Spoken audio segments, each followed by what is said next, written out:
Hi, I'm Scott McTaggart with D'Agostino Electronic Services. Welcome back to Cybersecurity Simplified, the fifth and final video in this series. This is my favorite one of the topics. It's network access control.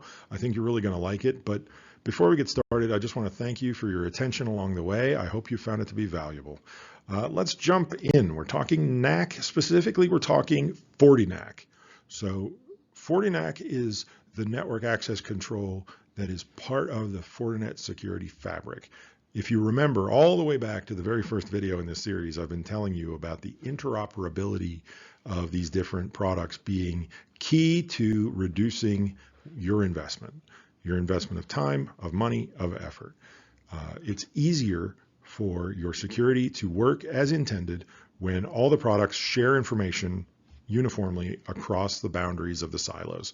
So when you're talking about network access control, we're talking about that security guard outside the party that makes sure everyone trying to come in has an invitation. That's the basic function. If someone doesn't have an invitation, they're obviously not allowed onto your network. That's easy, that's basic functionality. Where things start to get interesting and where I start to get very excited is when you start talking about policy compliance aspects of that network access control. In other words, when is an invitation not an invitation? What if someone receives an invitation to join your network, but the computer that they try to put on the network is unsafe? What if it is an unsupported old operating system that is very likely to have some type of malware on, because that's what unsupported means. It hasn't been protected since it went out of service. A policy compliance aspect to a network access control lets you say that operating system is no longer permitted on this network because we can't vouch for its safety. You can do the same thing with antivirus. If your antivirus is not up to date, you are not permitted on this network. You have an invitation, but it's been revoked because the policy does not permit that. The next thing, and probably my favorite, is ongoing monitoring of the devices that you've permitted to join.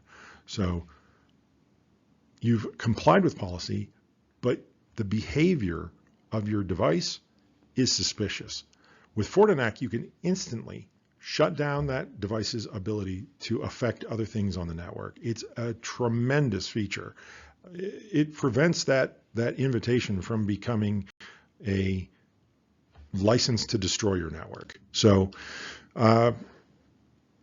we have to finish up on this topic talking about what guest access looks like. This is what everyone asks about. This is usually the reason that people ask about a network access control product, but I still see it as being useful even when you're just letting people bring their own devices. So step one is contractors, customers, guests. Anyone that would come to visit the facility needs the ability to join the network. This is obvious. What you need in the context of policy and monitoring is the ability now to create a custom portal to tell people the rules of the road when they get here.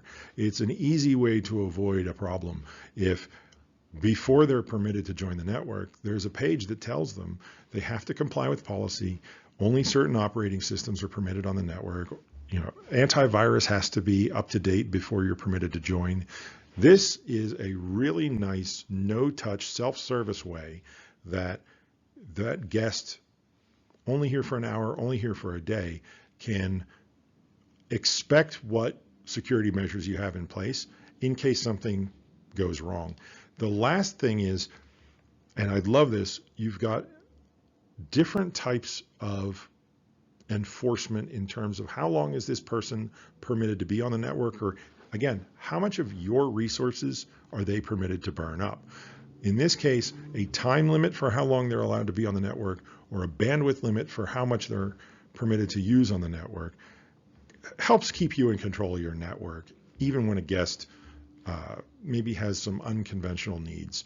So that is it. That's network access control. And as I said at the top, that's the end of this batch of videos about cybersecurity and simplifying them so you know what to do on your own network.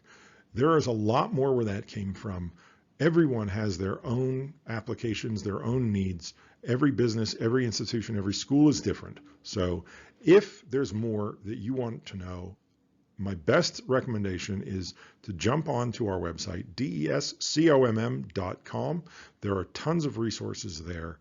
Obviously, if you prefer to talk to a person, that's possible too. There are a multitude of contact options on the website to choose from. Feel free to reach out to us through there. Let us know what your specific questions are. Let us know if there are things that you'd like to see in future videos as well. Again, I'd like to thank you for your attention and your time. I hope to hear from you soon.